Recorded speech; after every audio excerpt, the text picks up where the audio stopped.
Hallelujah. Sige po, tayo po ay saglit na manalangin. Dakilang Diyos, makapangyarihan sa lahat, sa pangalan ng aming Panginoong Hesukristo at sa kapangyarihan ng Banal na Santong Espiritu, muli po kami nagkakaisa, nagtitipon-tipon, Panginoon, sa lugarin pong ito, upang Panginoon, muli ikaw ay aming, O Diyos, na maranasan at patuloy namin mamasdan ang iyong kapangyarihan sa bawat buhay ng bawat isa sa amin. Sa iyong mga salita na aming mapakinggan, sa mga salita mo na aming tatanggapin. Dalangin po namin, O Diyos, na ito, Panginoon, O God, ay iukit mo sa aming mga puso upang, Panginoon, Lord God, sa gayon ito ay aming magamit at tunay, Panginoon, magkaroon ito ng kapangyarihan sa buhay ng bawat isa sa amin. Salamat po at alam po namin pinagpala mo ang iyong mga salita. Panginoon, gayon din naman, Panginoon, ang mga nakikinig at higit mong pagpapalain ang sumasagawa, Panginoon, at namumuhay ng mga salita mo. Salamat po aming Ama. Purihin ka, sambahin ka, dakilain ka sa pangalan ni Jesus. Ang lahat magsabi ng Amen. Amen. Sige po, tayo po lahat ay makakaupo na. Praise the Lord. At tayo po ay tuloy-tuloy na sa umaga pong ito. At ang mensahe ng Diyos ay hango doon sa aklat ng Matthew chapter 2 verse 1 to 15. Okay, sige po. Sabayan niyo po ako sa pagbabasa. Pwede po ba? Amen. Sige po, sabay-sabay po tayong nating basahin. Sabi po ganon, ipinanganak si Jesus sa bayan ng Bethlehem, sa lalawigan ng Judea, noong si Herodes ang hari. Isang araw, dumating sa Jerusalem ang ilang taong dalubhasa galing sa silangan. Nagtanong sila, saan? Saan na? Ang nakasulat dito. Ayan, sabi niya, saan ba ipinanganak ang hari ng mga Hudyo? Nakita namin ang kanyang bituin sa silangan at naparito kami upang sambahin siya. Ayan, naparito kami upang sambahin siya. Then, next verse. Sabi niya, nang mabalitaan ito ni Herodes, nabagabag siya at pati na rin ang buong Jerusalem. 4. Kaya ipinatawag ni Herodes ang lahat ng namamahalang pari at mga tagapagturo ng kautusan. At tinanong sila kung saan isisilang ang Kristo. Sumagot sila, sa Bethlehem na sakop ng Huda, dahil ganito ang isinulat ng propeta. 6. Ikaw, Bethlehem sa lupain ng Huda, hindi ka huli sa mga pangunahing bayan ng Huda, dahil magmumula sa iyo ang isang pinuno na magsisilbing pastol ng mga mamamayan kong Israelita. 7. Nang marinig ito ni Herodes, palihim niyang ipinatawag ang mga taong galing sa silangan at inalam kung kailan talaga nila unang nakita ang bituin. Pagkatapos, pinapunta niya sila sa Bethlehem. Ibinilin niya sa kanila, lumakad na kayo at hanaping mabuti ang sanggol. At kapag nakita ninyo, balitaan niyo ako kaagad upang makapunta rin ako at makasamba sa kanya. Pagkatapos nilang marinig ang bilin ng hari, umalis na sila. Habang sila ay naglalakbay, muling lumitaw ang bituin na nakita nila sa silangan at lubos ang kanilang kagalakan. Nanguna sa kanila ang bituin hanggang makarating sila sa kinaroroonan ng sanggol. Pagpasok nila sa bahay, nakita nila ang sanggol at ang ina nitong si Maria. Lumuhod sila at sumamba sa sanggol. Inalabas din nila at inihandog sa sanggol ang mga dala nilang ginto, insenso at pabangong mira. Nang pauwi na sila, binalaan sila ng Diyos sa pamamagitan ng isang panaginip na huwag bumalik kay Herodes. Kaya nag-iba na sila ng daan pauwi. Nang makaalis na ang mga taong galing sa silangan, nagpakita kay Jose sa panaginip ang isang anghel ng Panginoon. Sinabi ng anghel sa kanya, "Bumangon ka at dalhin ang bata, ang kanyang ina sa Ehipto. Doon muna kayo hanggat hindi ko sinasabing bumalik kayo, dahil hinahanap ni Herodes ang sanggol para patayin." 13. Kaya nang gabi rin iyon, umalis papuntang Ehipto si Jose, kasama ang bata at ang ina nitong si Maria. Last verse, at nanatili sila roon hanggang sa mamatay si Herodes. Sa gayon, natupad ang sinabi ng Panginoon sa pamamagitan ng propeta, "Tinawag ko mula sa Ehipto ang aking anak."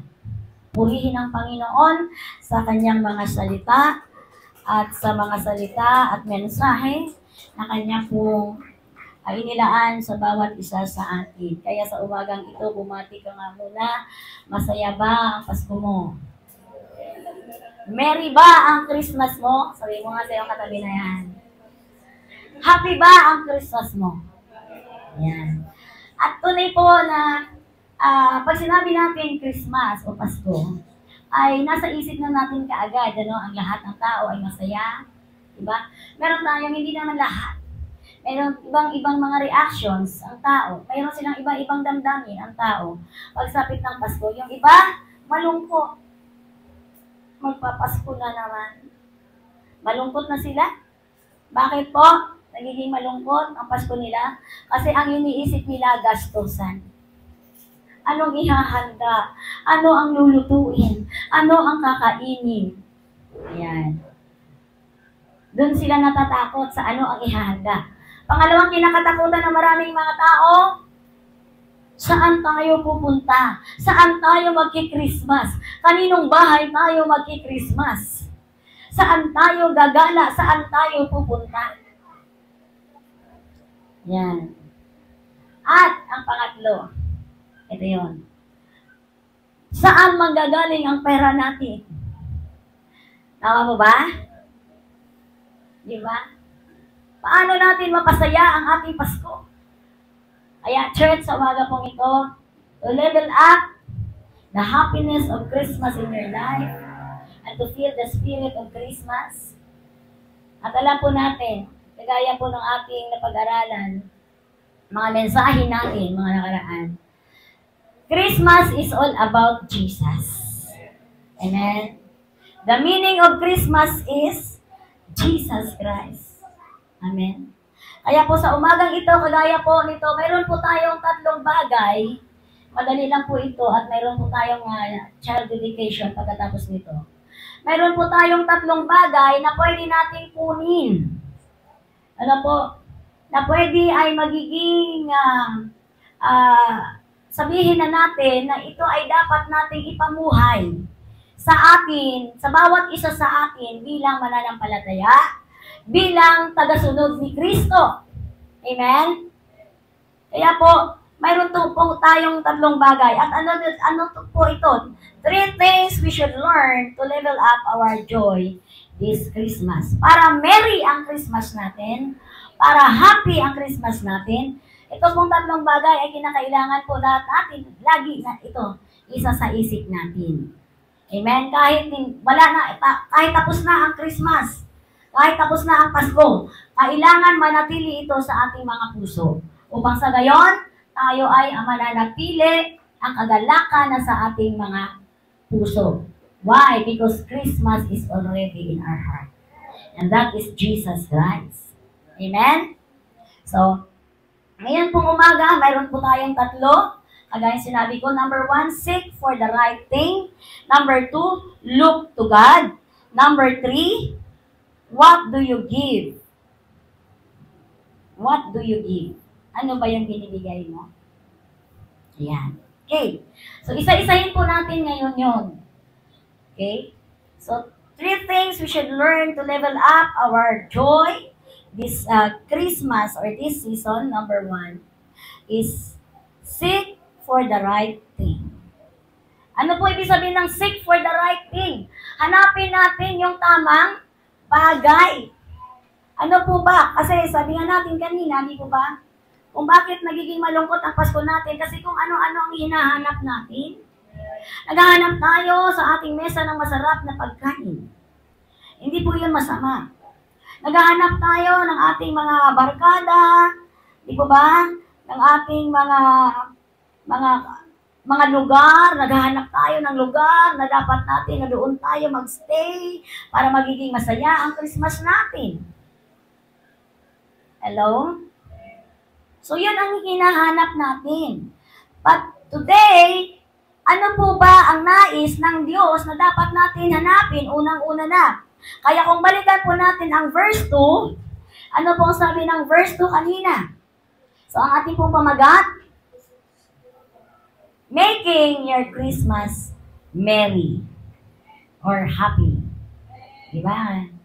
Bati tayo ng Merry Christmas! Merry Christmas! Diba? Bati-bati tayo ng ganyan. Pero ang tanong talagang, totoo ba talagang merry ka sa Christmas? Yan. O baka nagpapanik ka. Hindi mo maiintindihan kung ano ang gagawin mo. Diba? Namblema ka. Malungkot ka. So ngayon, level up. Diba? Pasayahin mo yung Pasko mo.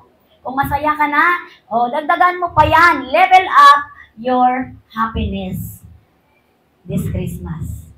So, ano po sabi ng verse 2? Sabi niya, nagtanong sila, saan ba ipinanganak ang hari ng mga Hudyo? Nakita namin ang kanyang bituin sa silangan at naparito kami upang sambahin siya. Yan. So, kung titingnan po natin dito sa verse, ano po yung kanilang hinanap? Ano po? Sabi niya, saan bang ipinanganak ang hari ng Hudyo? So, ito po yung kanilang unang hinanap. Yung ipanganak ng hari ng Hudyo. At ano po ang kanilang purpose? Upang sambahin. So, we Christian, tayo dapat mga Kristiyano, kung mayroon man tayong una-una munang hanapin, hindi yung mga hamon, hindi yung mga lechon, hindi yung mga salad at mga kung ano-ano pang mga masasarap na pagkain. Ang dapat nating una-unang hanapin ay ang ating Diyos. Upang siya ay ating sambahin. We must offer worship to God. Yun po ang dapat nating unahin, higit pa man sa ano pa man. Hindi hahanapin natin ang ating mga ninong at ninang para doon tayo mamamasko. Hindi po ba? Si Lord muna. Dahil siya naman talaga ang dahilan ng Pasko. Hindi po ba?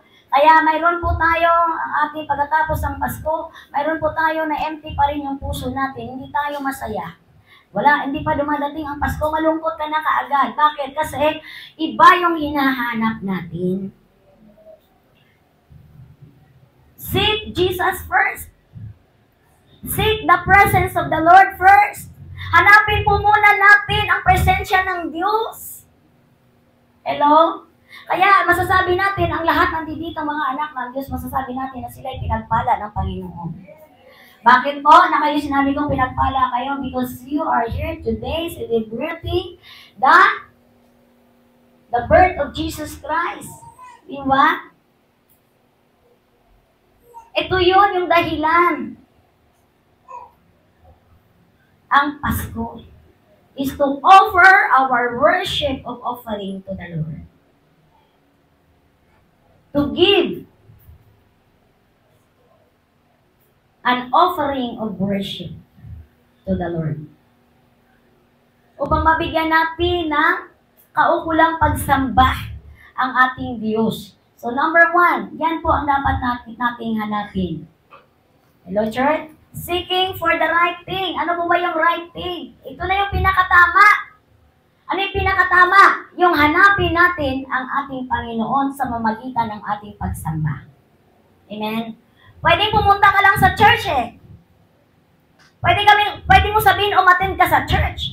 Pero ang tanong, na-encounter mo ba talaga ang presence ni Lord? Ang tanong, totoo ka bang talagang naghandog? Totoo ka bang talagang nagbigay ng regalong ng pagsamba sa Panginoon? Ito po yun. Kaya ito po nakakalungkot. Marami pong tao hindi naiintindihan yung spirit of Christmas. Di ba? Katulad ngayon, mamaya, di ba? Noche Buena, tama ba? Noche Buena, mamayang gabi. Marami pong mga absent sa church yan. Bakit? At marahil iba dito sa atin, absent. Marahil ang kanilang dahilan, ngayon pa lang ay naghahanda na sila sa pagsalubong ng Pasko. Mamayain niya ay Noche Buena na. Marami kaming lulutuin. Hindi po ba? Pero ano po ba talaga yung right thing? Ano po ba talaga ang tama na dapat natin, ang kauna-unahan nating gawin is to seek the right thing. And that is we offer our worship to the Lord. Sambahin muna natin ang Diyos bago tayo magiging abala sa pagluluto at mamaya. Di po ba? What is 2 hours? Ano na ba yung 2 oras natin? Para magbigay tayo ng totoong paghandog ng pagsamba sa ating Panginoon. Kaya tingnan niyo po, itong 3 wise men, yung Magi, yung mga wise men, di ba? Ano ginawa nila? Hinanap muna nila. Amen? Hinanap nila ang ipinanganak na hari, na magiging hari.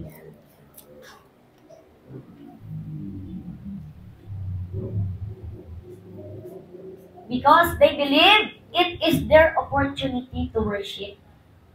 Kaya tanong mo sa iyong katabi, ikaw, tinuturing mo ba na ang Sunday na to ay yung opportunity mo sa pagsamba sa Panginoon? Tanong mo sa iyong katabi, tinuturing mo bang opportunity mo to? Alam niyo po, pag sinabi kasi nating opportunity, hindi mo na pakakawalan. Tama? Hindi mo na yan palalagpasin. Hindi mo palilipasin ang pagsamba nang wala ka. Hindi mo palilipasin ang Sunday worship nang absent ka. Amen?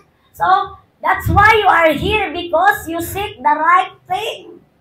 Amen? Palakpakan natin ang Lord. Amen? So, number 1, to make your Christmas happy, seek the right thing. At ito yon yung ginagawa natin. We offer the sacrifice of worship. Amen. Number 2. Yan. Ano po ating number 2?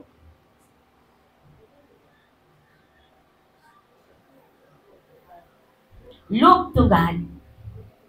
So pag sinabi naman po natin na look to God, the Magi look in the right place. The trip to Jerusalem was not a total loss. While there, they discovered where should have looked in the first place. Yung pagpunta nila noon sa Jerusalem, di ba? Hindi yung kanilang, hindi nila tinuturing na ito ay kanilang kalugihan. Hello? Dahil hinahanap nila ang Diyos.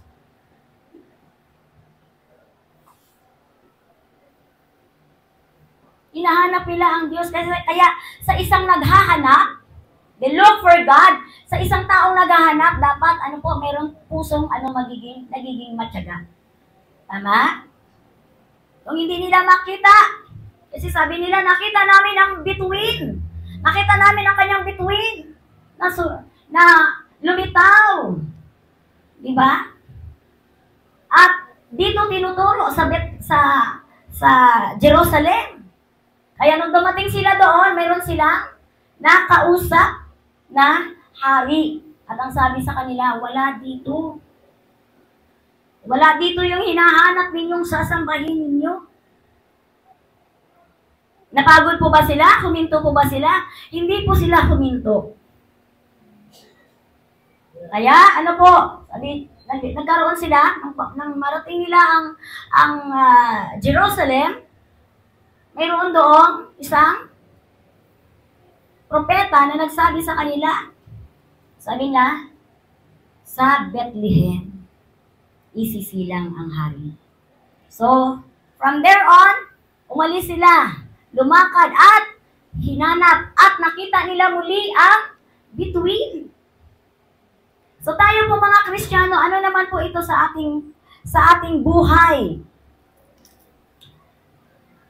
Paano naman po natin ito gagawin sa ating buhay bilang isang mananampalataya at tagasunod ni Kristo.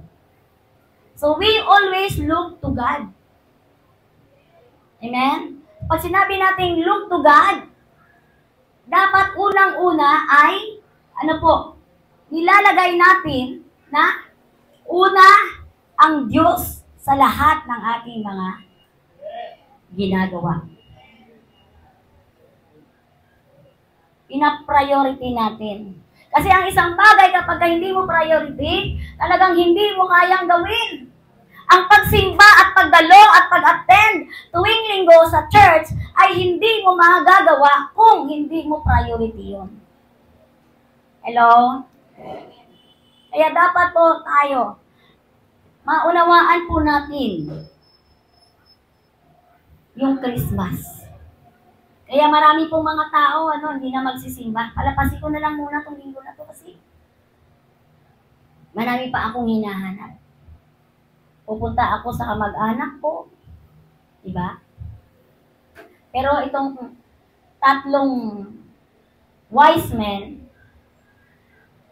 pumunta sila sa Bethlehem. Pumunta po sila sa Bethlehem. Bakit? Kasi priority sa kanila yun. Talagang hinanap nila. Di ba? You never stop looking to God. Kaya tayo din po ganun. Huwag tayong magsawa na hanapin natin ang Diyos. Amen? Kaya kaya mayroon tayong mga gathering eh. Amen? Mayroon tayong laging gathering. Kagaya ng sinasabi ng Hebrews chapter 10. Di ba? Huwag ninyong kaligtaan ang pagtitipon kagaya nito. Hello? Nandiyan dyan po ba tayo? Dahil ito talaga ang tunay na kahulugan ng Pasko. Kaya nga sinasabi natin, araw-araw ay, laging Pasko. Amen? Bakit? Kasi hindi tayo mabubuhay nang wala ang Diyos sa ating buhay. Hindi po tayo mabubuhay nang wala si Kristo sa ating mga puso. Hello? Kaya ang sabi niya, huwag nating pabayaan ang mga pagtitipon natin gaya ng nakaugalian na ng ilan sa halip. Palakasin natin ang loob ng bawat isa, lalo na ngayong nalalapit na ang huling araw. So ito po yung kung bakit tayo, we never stop looking unto God. Hindi tayo humihinto na hanapin ang Diyos. Kaya kahit sa ang mga fellowship, kapag may convention tayo, nandoon tayo. Kung mayroon tayong don't watch, nandoon din tayo. Why? Because we are looking for God. Hinahanap natin ang Diyos. Pinaprioritize natin ang Diyos. Inuuna natin ang Diyos higit sa lahat ng bagay na ating pinahahalagahan. And that is the meaning of Christmas. Lagi po natin hanapin ang Diyos. Huwag po tayong makontento na lilipas ang isang linggo natin, hindi tayo nakasamba sa Panginoon. Hindi natin na-honor ang ating Diyos sa ating buhay. Hindi natin hinanap ang Diyos sa ating buhay. Marami po lalo na mga magulang, daming hinahanap. Hinahanap pag linggo. Hinahanap na nila, dami lang hinahanap. Hinahanap nila labahin. Di ba? Dami pang hinahanap. Ano pa mga hinahanap nila? Hinahanap nila yung mga lilinisin para hindi makapag-church. Kaya sabi ng Panginoon, gusto mong sumaya? Gusto mo talaga na magiging merry ang Christmas mo at hindi lang Christmas ang merry? Araw-araw ay laging merry ka? Sabi niya, hanapin mo muna ang Diyos. Prioritize God in your lives. Amen? Unahin natin ang Lord. Huwag na nating habulin yung ating trabaho na double pay. Di ba? Pag inuna mo ang Lord, hindi lang double pay yan. Hello? Di ba? Kaya kung saan may gawain, Sama ka.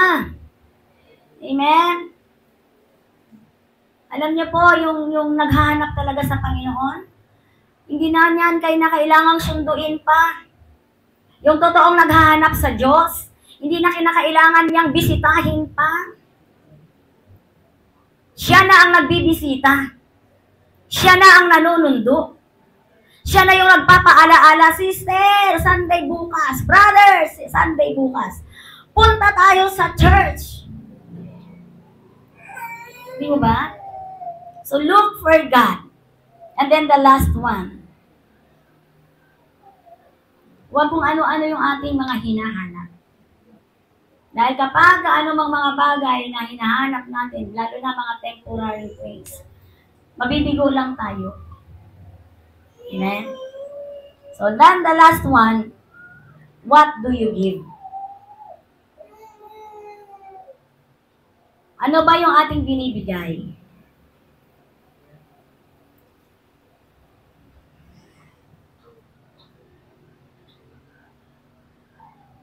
Wait muna na. Bago tayo mag-proceed sa 3, tingnan natin muna doon sa verse 6.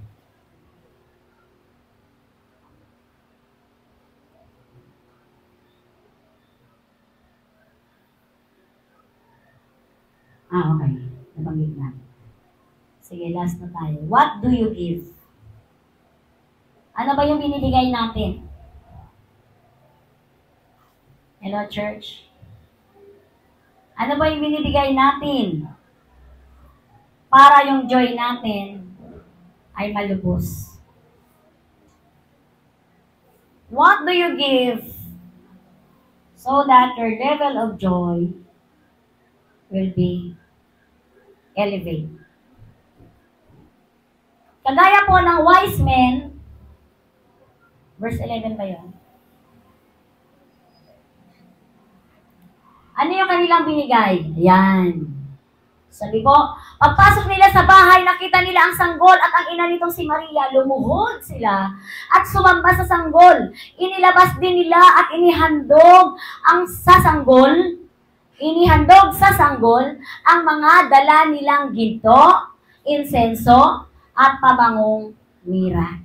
So, 3 pong bagay, no, yung kanilang gift, no? 3 gift ang kanilang dinala doon sa sanggol na ipinanganak sa Bethlehem.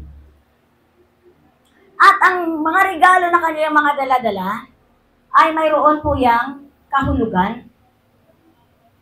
Hello?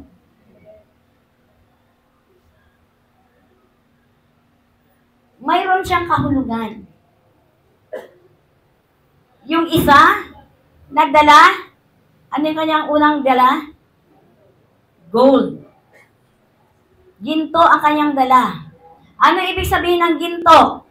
It is a gift for a king.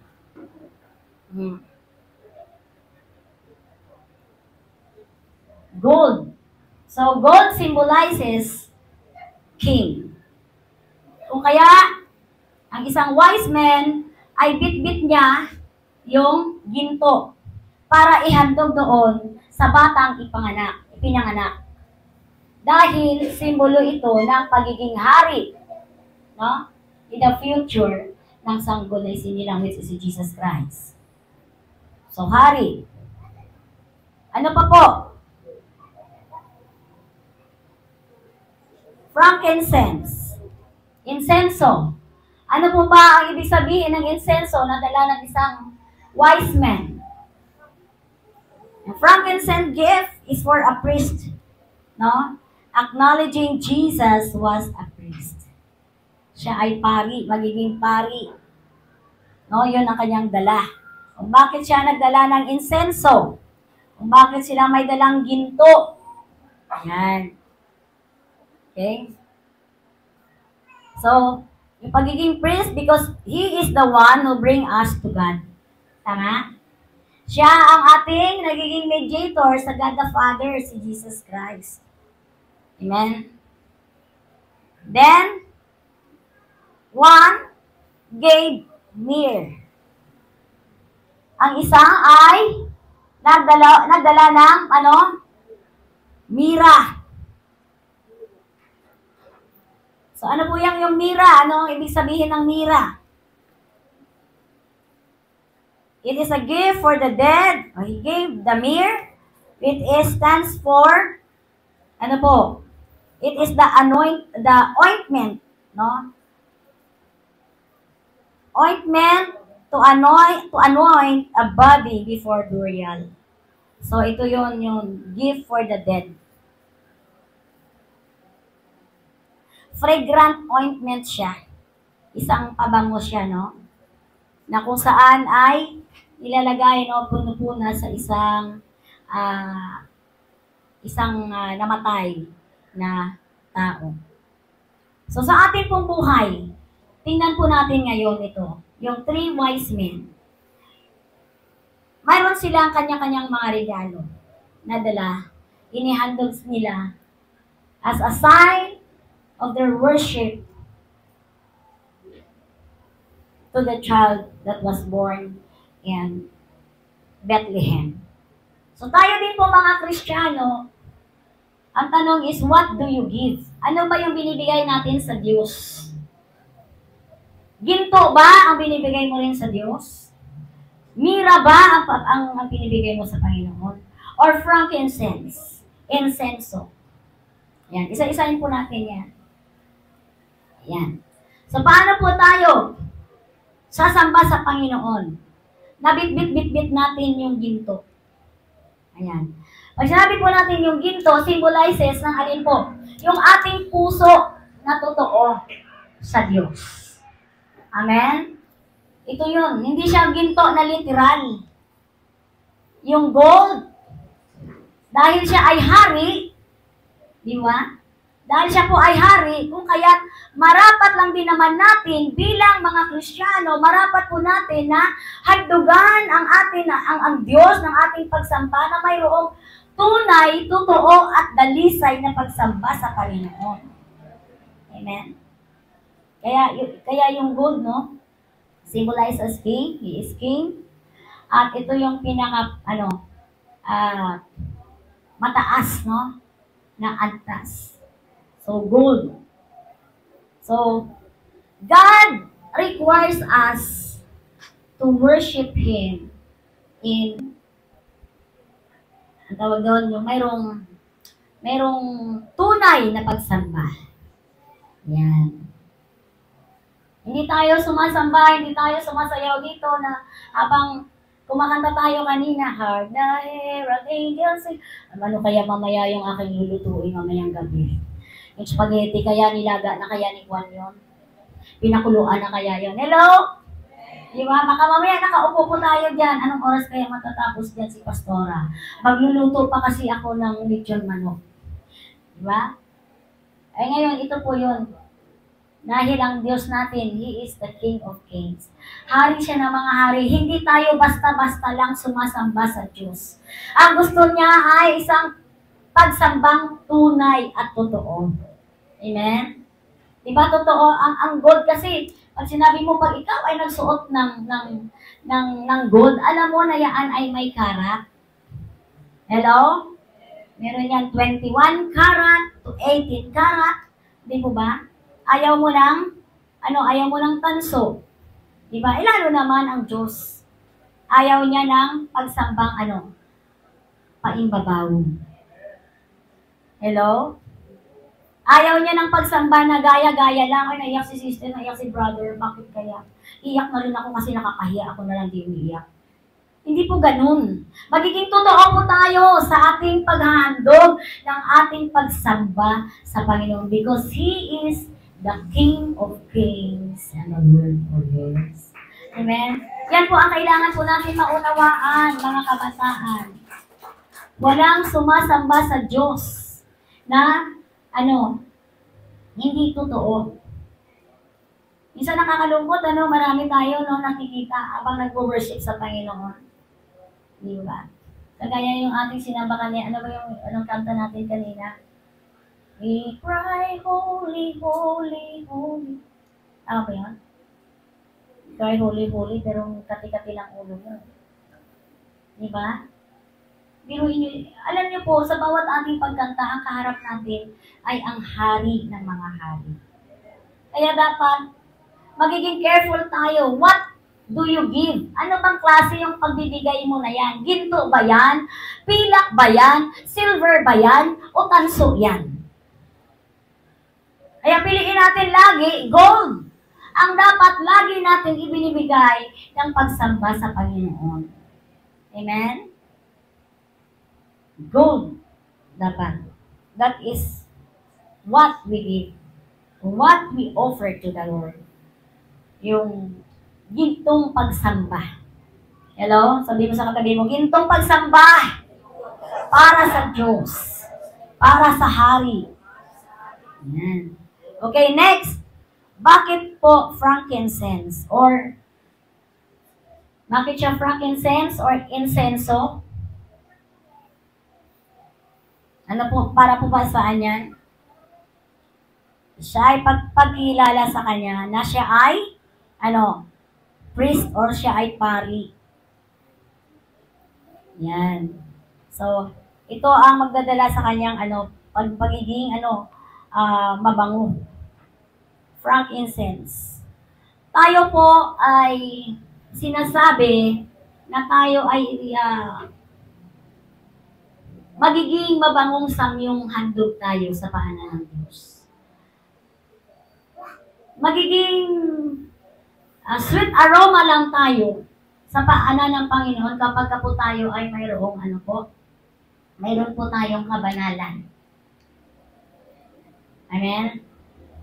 Kapag po tayo ay namumuhay tayo ng mayroong kabanalan.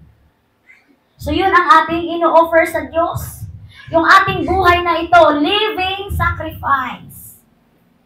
Ito yung tayo ay kagaya ng mga insenso. Yan, tingnan mo ngayon katabi mo kung insenso ba yan sa harapan ng Panginoon. Sabihin mo tanong mo sa kanya, frankincense ka ba? Yan. So yan, mabango ba yan sa harapan ng Panginoon? Alam niyo po, magiging mabango lang ang ating paghahandog sa Panginoon kapag po tayo ay patuloy na namumuhay ng mayroong kabanalan. Amen? Yung kabanalan natin, we are living in the righteousness of God. Tayo po ay dapat mamuhay ayon sa salita ng Diyos. Kasi yun lang po ang magpapabanal sa atin eh. Doon tayo i-refine ng salita ng Diyos. Kaya kailangan natin ng salita ng Diyos. Hindi po pwede na wala tayong marinig na salita ng Diyos. O kaya mayroon tayong ganitong gathering. Kasi every Sunday, pinakakain natin ang ating espiritu. At ito din naman ay ang maghuhugas sa ating mga spirit and soul. Dinadalisay nito yung nilalaman ng ating mga puso. Are you with me, church? Kung kaya, nakakapamuhay tayo ng matuwid sa Panginoon. Because of His Word that we always hear. Sa kanyang mga salita na lagi nating napapakinggan.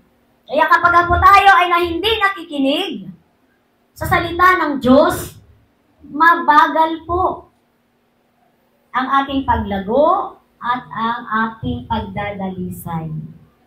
Di ba? Sino po dito gusto niyang pumuti? Taas ng kamay. Di ba? Mga kababaihan, gustong-gusto magpaputi. Kaya lahat na lang ng klaseng pampaputi ay ginagamit. Di ba? Pero ang tanong, ang tanong, what do you do? Hello? What do you give? Ano po ba? Ano pong ginagawa natin? Physical lang natin pinapaputi. Dapat, una, hati sa lahat yung ating inner, ng ating puso. Dapat unang pa natin pinapaputi ito. Mamuhay tayo ayon sa salita ng Diyos. Patuloy nating i-practice kung ano yung ating napapakinggan na salita ng Diyos, masakit man yan at hindi. Patuloy nating i-practice hanggang magiging perfect po natin ito. Dahil ito ang gusto ng Panginoon. Na ikaw at ako, ay para tayo ay sumamba sa Panginoon, ay tunay na magiging mabangong samyo tayong handog sa Panginoon. Magiging frankincense ka. Yung buhay mo na yan is a living sacrifice. Living sacrifice ba yun? Pupunta ka sa church, hindi ka nag-ayos. Hello? Di mo ba? Lord, ito na yung aking living sacrifice. Alam niyo, pag sinabing sacrifice, medyo matindi-tindi yan eh. Di mo ba? Na kahit hindi mo na kaya gagawin mo. Kasi gusto mong malugod ang Diyos mo na kayong pinaglilingkuran. Amen? So, a living sacrifice. Tapos kakanta ka, take my life, a living sacrifice. Diba? Pure and holy. Tapos, anong ginagawa natin? Pag-uwi natin ng bahay, nako, lahat ng klaseng puto at saka kutsinta, tinitinda natin. Are you with me, church? Yes! Paano tayo magiging living sacrifice? So, frankincense, dapat ay isang magiging mabangong samyong handog tayo sa paanan ng Diyos. So, paano po tayo magiging mabangong samyong handog sa Panginoon? Practice natin, ipamuhay ang mga bawat salitang ating natanggap at napakinggan. Amen? And the last one, ano po yun? Yung isa yung myrrh. Yan. The myrrh, the fragrant anoint used to anoint the body before burial by giving it. So si Jesus Christ, namatay po siya para sa ating lahat. Amen? Dahil sa ating mga kasalanan, siya po ay, namatay para tayo pong lahat ay tubusin. Kaya, itong myrrh, no? Yung fragrant ointment.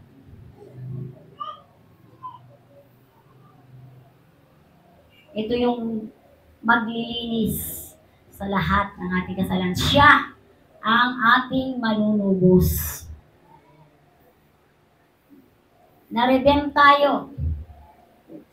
We come into redemption through our Lord Jesus Christ. Hello, church? Natubos po tayong lahat sa ating mga kasalanan. Naligtas tayong lahat sa ating mga kasalanan. Naligtas tayong lahat sa lahat ng mga kapahamakan. Dahil sa ating Panginoong Jesus. Dahil po siya ay namatay doon sa krus ng Kalbaryo. Amen? Palakpakan po natin ang Lord. So tayo din po. At hindi lang po ngayon doon. So, bukod po sa pagbibigay natin ng pag-worship sa Panginoon, then doon din po, of course, ito na yon yung sinasabi natin. Nagbibigay tayo ng mga regalo sa ating mga anak, regalo sa ating mga kaibigan, regalo sa ating, ito na yon. Pangalawa na lang po ito. Why? Because Christmas is giving. Amen? Christmas is giving. So, we also give the appropriate gift. Kagaya ng, ano po mga appropriate gift na pwede natin gawin? Kapag mayroon kang mahal sa buhay, na hindi mo kabate, di ba? Kagalit mo, bitter ka pa hanggang ngayon, o mamaya pag uwi mo, lutuan mo ng napakasarap na carbonara. At bigyan mo yan.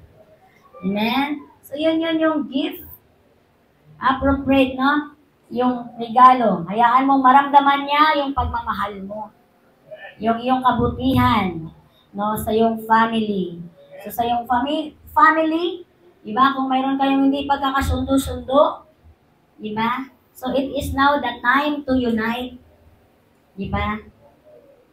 It is now the time. So give a gift of love sa family. Kung yung pamilya, nanay, tatay, mga anak, hindi nagkakasundo, di ba?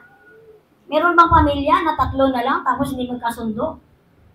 Nanay, tatay lang at anak nagkasundo, ang nanay hindi. Meron din na ang nanay at ang anak nagkasundo, ang tatay hindi. Meron bang ganon? Di ba? Kung mayroong ganon, di ba, ay nakakalungkot. It is now the time. Now give the appropriate gift. A gift of love. Hayaan mong maramdaman ng pamilya mo, kasama mo sa loob ng tahanan, nararamdaman niya yung pagmamahal. Diba? So, we ought to give a gift of forgiveness. Kung mayroon ka man kayo dyan, mga hindi pagkakaunawaan, di ba? Di maano na lang bang ikaw ay magpakumbaba? Hello? Maano na lang bang ikaw ay magbigay na? Maano bang ikaw naman ay humingi na ng tawad?